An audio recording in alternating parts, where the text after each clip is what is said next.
નમસ્કાર, હું તો બોલીશમાં હું રોનક પટેલ આપનું સ્વાગત કરું છું. હું તો બોલીશના જે સતત 1506મો એપિસોડ અને 1506મા એપિસોડના 3 મુદ્દા છે. પહેલો મુદ્દો છે બુલડોઝર સ્ટ્રાઇક. જી હા, સર્જિકલ સ્ટ્રાઇક સાંભળી, ડિજિટલ સ્ટ્રાઇક સાંભળી, અલગ અલગ સ્ટ્રાઇક સાંભળીને આજે સર્જિકલ સ્ટ્રાઇક, તે પણ આપણી સરકાર દ્વારા આપણા જ વિસ્તારોમાં, આપણા જ ગુજરાતમાં. બીજો મુદ્દો છે ગોતી લો. એક ડ્રાઈવરને પોલીસ શોધી રહી છે, તે પણ પોલીસની જ ગાડીના ડ્રાઈવરને, કારણ કે એ ડ્રાઈવરે ગાડી અથડાવી. એટલું જ નહીં, પોલીસની ગાડીમાં દારૂની બોટલ પણ હતી અને હવે પોલીસ ગોતી રહી છે. કાલની ગોતી નથી શકી, શોધી નથી શકી, એટલે ટાઇટલ છે. અને ત્રીજો મુદ્દો છે મોતના સ્ટન્ટ. અનેક પ્રયાસો પછી પણ યુવકો ગેરમાર્ગે છે, એવા સ્ટન્ટ કરે છે જેનાથી એમની તો જિંદગી જોખમમાં મુકાય છે, સામાન્ય નાગરિકોની જિંદગી પણ જોખમમાં મુકાય છે. એટલે બોલવું છે. શરૂઆત કરીએ બુલડોઝર સ્ટ્રાઇકથી.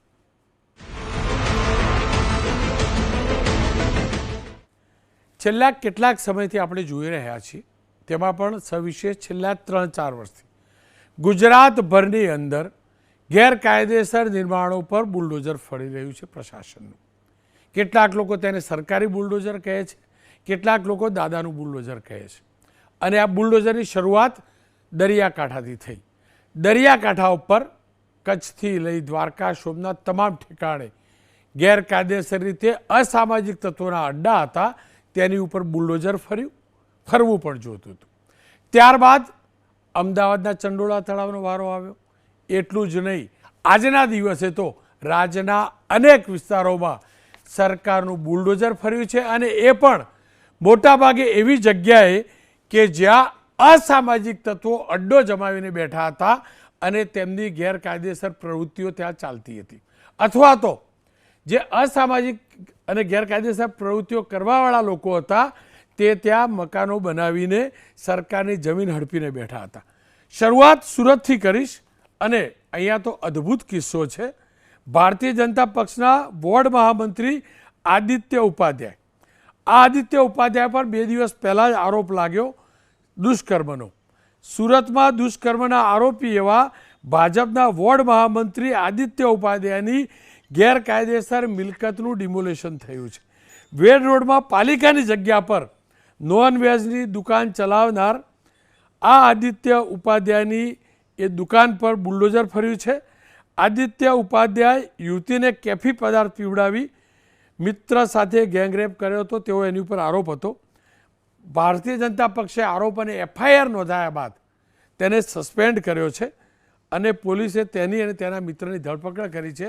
પણ આ દુષ્કર્મનો આરોપી અને ભાજપનો સ્થાનિક નેતા, તેના આ જોઈ શકો છો બાવા આમલેટ અને ચિકન મટન જે પણ વેચતો હોય, ભારતીય જનતા પક્ષનો છે.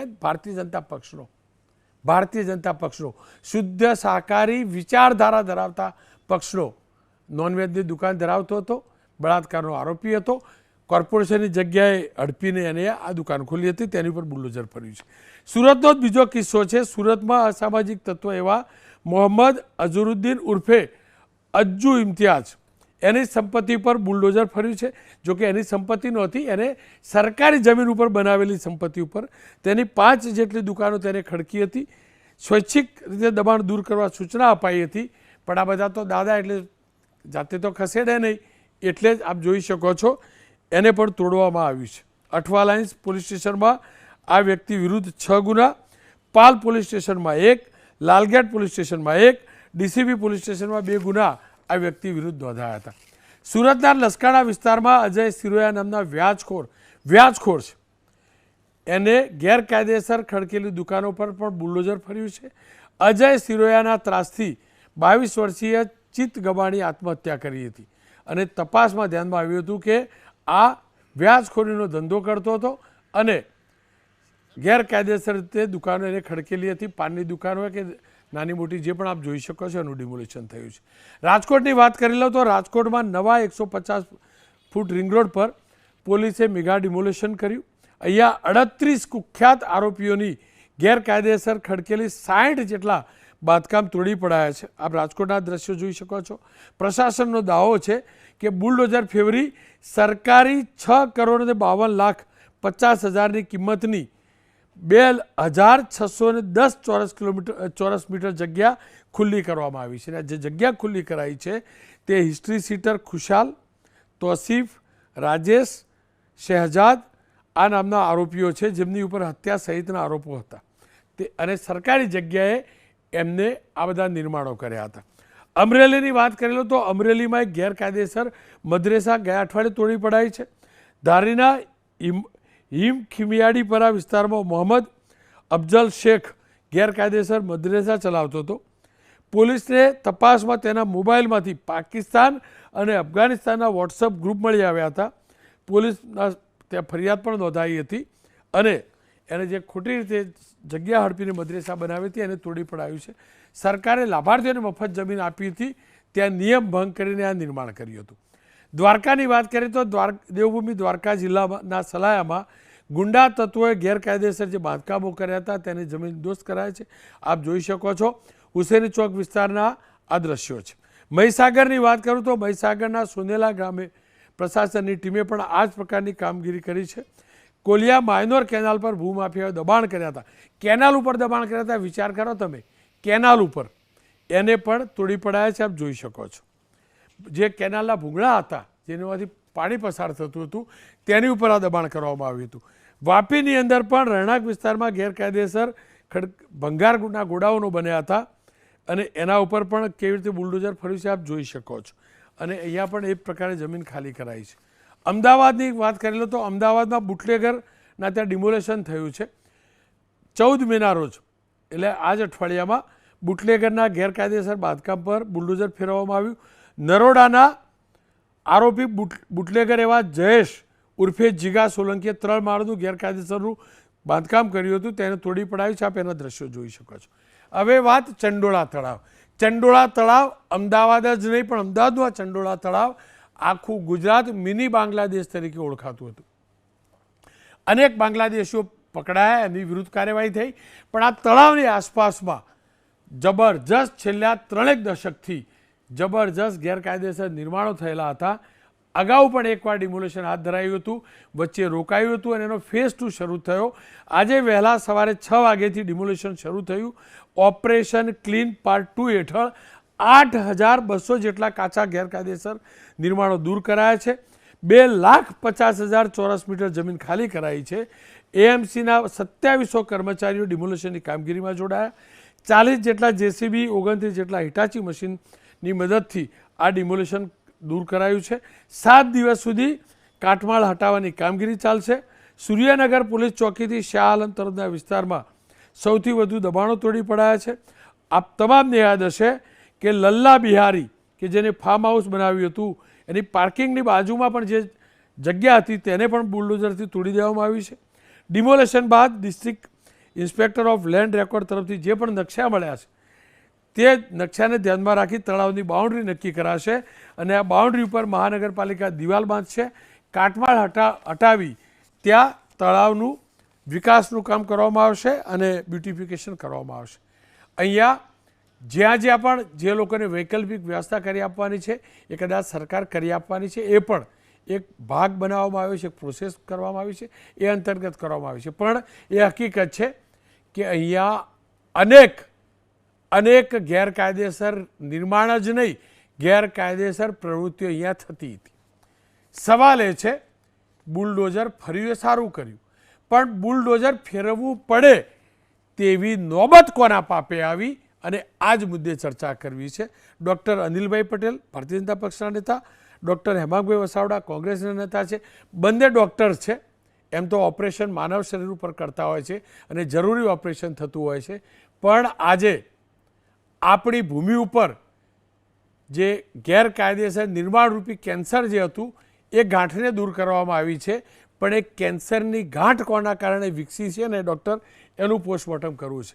વસાવડા સાહેબ, તમારી પાસેથી જાણવું છે આ ગેરકાયદેસર નિર્માણો કોના પાપે થયા અને હવે જે દૂર થયા છે ક્યાંક વિલંબ થયો છે ઓપરેશન કરવામાં કે સમયસર ઓપરેશન તો થઈ ગયું છે?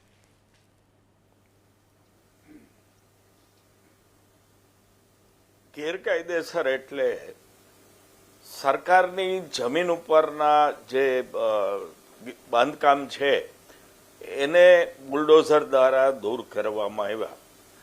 ભારતીય જનતા પાર્ટીની મજા એ છે કે પોતાની જમીનમાં જે ગેરકાયદેસર બાંધકામ કર્યા એને ઇમ્પેક્ટ ફી લઈને રેગ્યુલરાઇઝ કરી દીધા. ગેરકાયદેસર એ ગેરકાયદેસર છે. સરકારી જમીન ઉપર ગેરકાયદેસર છે એ ગંભીર ગુનો છે. પણ તમારી પ્રોપર્ટીમાં પણ તમે જો કોઈ ચણતર કર્યું હોય જે ગેરકાયદેસર છે, નિયમ પ્રમાણેનું નથી, તો એ પણ ખોટું જ છે.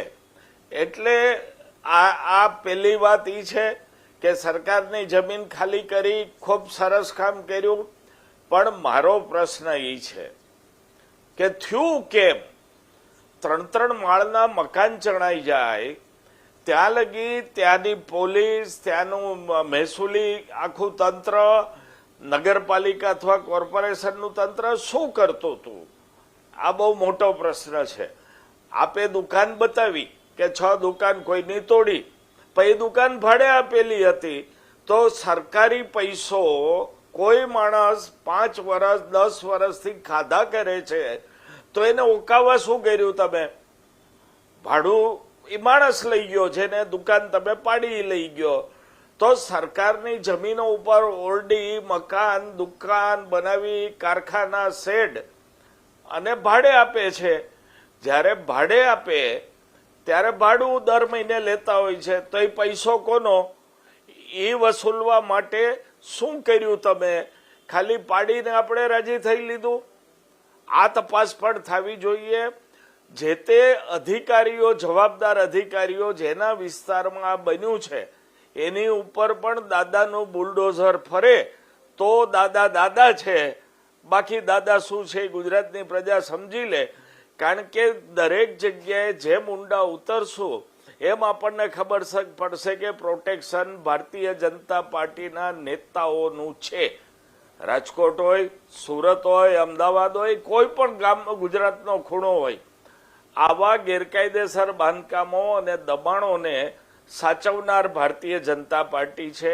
એની સેમાં અધિકારીઓ કામ કરતા નથી. એટલે આ તમામ તપાસ બુલડોઝરની સાથે જો દાદા કરે તો સાચું બુલડોઝર, નહીતર ઠીક છે કર્યું વાહવાહી કરવા કર્યું. એટલે મારી 3 માગણી અતિ સ્પષ્ટ છે કે જેમણે ભાડા ખાધા છે સરકારી જમીન ઉપર ગેરકાયદેસર, જેની ઉપર બુલડોઝર ફર્યા છે, એની પાસેથી રેવન્યુ રાયે એને ખાધેલા પૈસા વસૂલ કરવા પડે. બીજું, જે અધિકારીઓની નીચે આ થયું છે, એના એરિયામાં થયું છે, એના ક્ષેત્રમાં થયું છે, એ અધિકારી સામે પણ પગલાં લેવા જ પડે. અને અધિકારીઓની પૂછપરછમાં જો ભારતીય જનતા પાર્ટીના, કારણ કે અધિકારીઓ કોંગ્રેસનું તો માનતા જ નથી, સાચી ભલામણે નથી માનતા. રસ્તો તૂટી ગયો ને રિપેર કરો એમ અમે કહેવા જઈએ તો અમને સાંભળતા જ નથી. ગટર ઉભરાય જેવું કહીએ તોય અમને સાંભળતા નથી. એટલે ગેરકાયદેસર કામ કરવાની જે ભલામણ છે એ બીજેપીની જ હોય, તો એ બીજેપીના લોકો સામે પણ પગલાં લેવા જોઈએ. પણ ડૉક્ટર સાહેબ, જુઓ, 1-2 કિસ્સામાં તો એવું પણ છે કે કોંગ્રેસના ચંડોળા તળવાની વાત કરું તો જે ખોટા કાર્ડ બન્યા ને એની અંદર ભાજપવાળા હતા, પણ તમારા કોર્પોરેટરે ચિઠ્ઠી લખેલી, જે અભિપ્રાય આપવાનો હોય ને કોર્પોરેટર તરીકે, એ તમારા કોર્પોરેટર હતા ભાજપના. એટલે એમની વિરુદ્ધ પણ લેવા જોઈએ. અને બીજું એક ખાસ ઉમેરો કરી દઉં, આ ગેરકાયદેસર નિર્માણ થયા ને ડૉક્ટર, સાંભળો પૂરું કરો ખાલી, એ મોટાભાગના ચંડોળા તળાવના બાકી તો નાગરિકો રહ્યા થોડા ઘણા, પણ મોટાભાગના અસામાજિક તત્વોના અડ્ડાઓ હતા. એટલે મારો તો સવાલ એ છે, એ ડૉક્ટર સાહેબ અનિલભાઈને પૂછી લઉં, પણ ત્યાં તો અસામાજિક તત્વો, એટલે મારો તો સવાલ જ આ કે મારા ગુજરાતમાં અસામાજિક તત્વોના અડ્ડા ચાલ્યા કેવી રીતે? પણ તમારા કોર્પોરેટરે પણ તો ચિઠ્ઠીઓ લખી સાહેબો, આ પણ હકીકત છે. નહીં, મેં ચોક્કસપણે એમ કીધું છે કે નો વન ઇઝ ઇમ્યુન. જ્યાં જેણે ખોટું કર્યું એની સામે પગલાં લ્યો.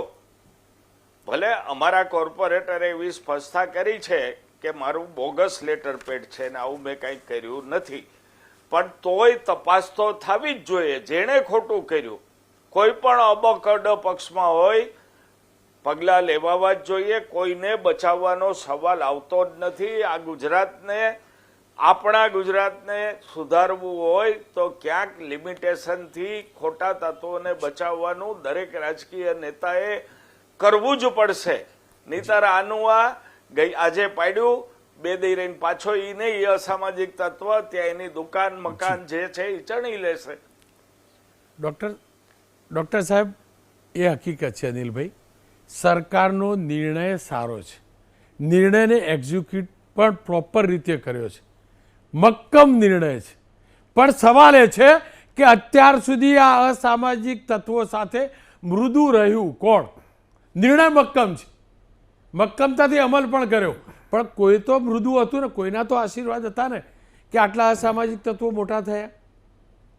ચંડોળા તળાવની અંદર બાંગ્લાદેશીઓ આવ્યા, બધાના ટેબલ લાગતા હતા ચૂંટણીના ટાઈમે, લાગતા હતા ને ડૉક્ટર સાહેબ?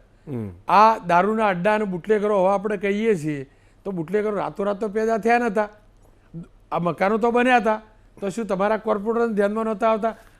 રાજકોટવાળા ડૉક્ટર સાહેબની પાર્ટીમાં તો એવું કોઈ સંગઠન નથી. તમારું તો સંગઠન જબરજસ્ત વોર્ડ છે, ગલી મોહલ્લામાં છે. તો પછી બધા વોર્ડ પ્રમુખોના ધ્યાનમાં તો આવવું જોઈએ ને કે આ ગેરકાયદેસર છે, તોડો. અત્યાર સુધી ચલવ્યું ને સાહેબ, આજે સારું કર્યું, પણ અત્યાર સુધી ચલવ્યું તો એ ચલાવવાવાળા પણ તો શોધવા જોઈએ ને આપણે. હવે રોનકભાઈ, મેં હેમાંગભાઈને સાંભળ્યા અને એઝ યુઝ્યુઅલ જે રીતે કોઈપણ વિષયને કોંગ્રેસ રાજનીતિક ટર્ન આપવા થોડો ઘણો પણ પ્રયત્ન કરતી હોય છે. હેમાંગભાઈ ડૉક્ટર છે એટલે સ્વાભાવિક છે કે થોડો ઘણો ઓછો પ્રયત્ન કરે છે, પણ પ્રયત્ન તો હંમેશા કરતા હોય છે. હું એનો જવાબ આપું એ પહેલાં મારા મિત્ર હેમાંગભાઈને કદાચ ખબર નથી કે આ ચંદોળા તળાવનો તો હું સાક્ષી છું અને 70ના દાયકાથી આ ચંદોળા તળાવમાં ગેરકાયદેસર બાંધકામો શરૂ થવાની શરૂઆત થઈ હતી, બનવાની. અને મને યાદ છે કે એ વખતે 74, 75, 76 ક્રમશઃ તમે જેમ જેમ 2-3 મહિને નીકળો એટલે નવા નવા ત્યાં મકાનો ચંદોળા તળાવમાં કિનારે પહેલાં બનવાના ચાલુ થયા. મારા મિત્રને ખબર હશે કે એ વખતે કોની સરકાર હતી, 1985-90 સુધી કોની સરકાર હતી. વચ્ચે બી કોંગ્રેસની શંકરસિંહની સરકાર આવી હતી. હું આને કોઈ સરકાર ઉપર, ભાજપ કોંગ્રેસ પર લઈ જવા માગતો નથી. એટલે ગેરકાયદેસર મકાનો કોંગ્રેસના જમાનામાં સાબરમતી નદીના પટમાં પણ થયા હતા અને એ ક્રમશઃ વધતા જાય છે. જે રીતે દાદાનું બુલડોઝર આખા રાજ્યમાં આ ગેરકાયદેસર મકાનો જે તોડે છે, અસામાજિક તત્વો જે છે ખાસ કરીને કે જેમણે સરકારી જમીનો ઉપર ગેરકાયદેસર મકાનો, દુકાનો, ધંધાના સ્થળો બનાવ્યા અને એ બનાવીને ગેરકાયદેસર આવકો ઊભી કરી, આવકો ઊભી કરીને ફરી પાછા મની લોન્ડરિંગથી માંડીને ગેરકાયદેસર દારૂ, ડ્રગ્સ, આ બધા ધંધા પણ ફૂલ્યા ફાલ્યા. કારણ કે આ પ્રકારનો પૈસો તો આ જ રીતે જવાનો ને વપરાવાનો છે. તો એ બધા જે લોકો છે એવા ઉપર આ બુલડોઝર ફરી રહ્યું છે. નંબર 1, સરકારે જે પ્રયત્ન, હું એવું માનું છું રોનકભાઈ, આમાં કોંગ્રેસના સમયમાં થયું કે ભાજપના સમયમાં તો વિષય નથી. વિષય જાગ્યા ત્યારથી સવારનો છે. અને કોઈ પ્રશ્ન જ્યારે આનું એક નિદાન થયું તો નિદાન થયા પછી દાદાની સરકાર કેટલી ત્વરિતતાથી, ઝડપથી, ધારો કે આપણને ડ્રગ્સવાળું, સલાયાવાળું, દ્વારકા બેટવાળું આપણને ખબર પડી સરકારને આપણને, એટલે તો એની ઉપર એક્શન હોય, સોમનાથમાં એક્શન હોય. કુલ મળીને આવા જે તત્વો છે એને ટાર્ગેટ કરીને એક નિષ્પક્ષ નિર્ણય લીધો છે. નંબર 1. નંબર 2, આ પ્રકારના નિર્ણય જો આવા તત્વો જે છે ને એની કોઈપણ જ્ઞાતિ, જાતિ, ધર્મ કે કોઈપણ રાજકીય પક્ષ સાથેનું કનેક્શન હોય, એકદમ ન્યુટ્રલી, તમે જુઓ કે સુરતનો પણ આપણે જોયું કે કોઈક ભારતીય જનતા પાર્ટીનો કોઈ કાર્યકર્તા કે કોઈ વોર્ડનો મહામંત્રી હતો અને બળાત્કારનો આરોપી હતો, ગઈકાલે જ ફરિયાદ નોંધાઈ. તો આજે એની સામે ફરિયાદ નોંધાઈ, ખબર પડી. કારણ કે આટલા મોટા પોલિટિકલ પાર્ટીને વિશાળ સંગઠનમાં અને દરેક જગ્યાએ દરેક બાબતની હિસ્ટ્રી તો કદાચ મેળવવી અઘરી હોય, પરંતુ જેવી ફરિયાદ નોંધાઈ તો એ ભાજપનો કાર્યકર્તા કે હોદ્દેદાર છે એ વિચાર્યા વિના જે કડકમાં કડક કાર્યવાહી કરવાની હોય કાર્યવાહી થઈ છે. અગત્યનું એ છે કે કોઈપણ પ્રકારનું રાજકીય શરણ લેવામાં આવા તત્વો છે ને રોનકભાઈ હોશિયાર હોય છે. આ ગેરકાયદેસર પ્રવૃત્તિ કરવાવાળા લોકો જે કંઈ પોલિટિકલ પાર્ટી સત્તામાં હોય અથવા તો જે તે વિસ્તારમાં પ્રભાવી હોય, ક્યાંક કોંગ્રેસના ધારાસભ્યો કે કોર્પોરેટર બી હોઈ શકે, ક્યાંક એઆઈએમના પણ હોઈ શકે, તો ત્યાં સ્થાનિક જે લોકોનો રાજકીય પ્રભાવ છે એની સાથે આ લોકો જોડી જતા હોય છે અને આપણે જાણીએ છીએ. પરંતુ આવા તત્વોની સામે સરકાર કાયદેસર કાર્યવાહી કરવા માટે સહેજ પણ અચકાતી નથી. નંબર 2. નંબર 3, ધારો કે ચંદોળા તળાવનો વિચાર કરીએ તો મને યાદ છે કે અશોક ભટ્ટ ધારાસભ્ય હતા ત્યારે ઘણી વખત એમણે મ્યુનિસિપલ કોર્પોરેશનમાં આ વિષયો ઉપાડ્યા હતા. હું 70 દાયકાની વાત કરું છું. ત્યારે આ ચંદોળા તળાવમાં શું થતું હતું કે ભાઈ ચાયણી પેલું ના કે ખો આપવાની વાત, એટલે કોક કહે કે ભાઈ આમાં કલેક્ટરની જવાબદારી છે. કલેક્ટરમાં જાય જ્યારે ફરિયાદ તારે એમ થાય કે ભાઈ આ તો મ્યુનિસિપલ કોર્પોરેશનનો વિસ્તાર છે. પછી એમ કહે કે હવે ગૃહ વિભાગમાંથી આમાં મદદ મળતી નથી. ટૂંકમાં બેદરકારી છે એ સ્વીકારવું પડે. કોઈ પણ પક્ષની હોય, એ કોંગ્રેસની સરકાર હતી કે ભાજપની કોર્પોરેશન કે સરકાર હોય, એક જવાબદેહીનો પણ આમાં પ્રશ્ન છે કે જે તંત્રની જે જવાબદેહી છે એ જવાબદેહી કદાચ અત્યાર સુધીમાં પૂરતી એમણે નિભાવી નથી. પરંતુ જાગ્યા ત્યારથી સવાર હું માનું છું કે બસ ઇનફ ઇઝ ઇનફ.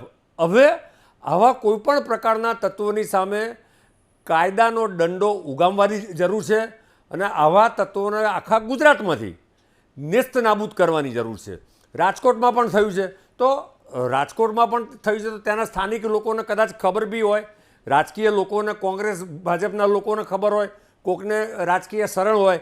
દરેક વખતે આ લોકોને રાજકીય શરણ હોય છે રોનકભાઈ, એવું બી નથી. કેટલીક વાર તંત્રના શરણમાં હોય છે, કેટલીક વાર ત્યાં સ્થાનિક જે નાના મોટા પોલીસ તંત્ર કે બીજા જે તંત્ર હોય, કોર્પોરેશનનું તંત્ર હોય, એના પણ શરણમાં હોય છે. આ જે વાસ્તવિકતા છે, કારણ કે હું ટાઉન પ્લાનિંગ ચેરમેન રહેલું છું એટલે મને ખબર છે. તો જુદા જુદા પ્રકારે સ્થાનિક જે પ્રભાવી આવા તંત્રોને પાણી સિંચતા હોય અને મોટા કરતા હોય એની સામે પણ કાર્યવાહી થવી જોઈએ. પરંતુ દાદાને વસાવડા સાહેબ પણ તો એ જ કહી રહ્યા છે ને કે જે હું એમના બે મુદ્દા સાથે સંમત છું કે આવી સરકારી જમીનનો દુરુપયોગ કરીને જેમણે આવકો પણ ઊભી કરી છે એમની સામે રેવન્યુ રાહે વસૂલાત પણ કરવી જોઈએ. હું એમના 3 મુદ્દામાંથી 2 સાથે સંમત છું.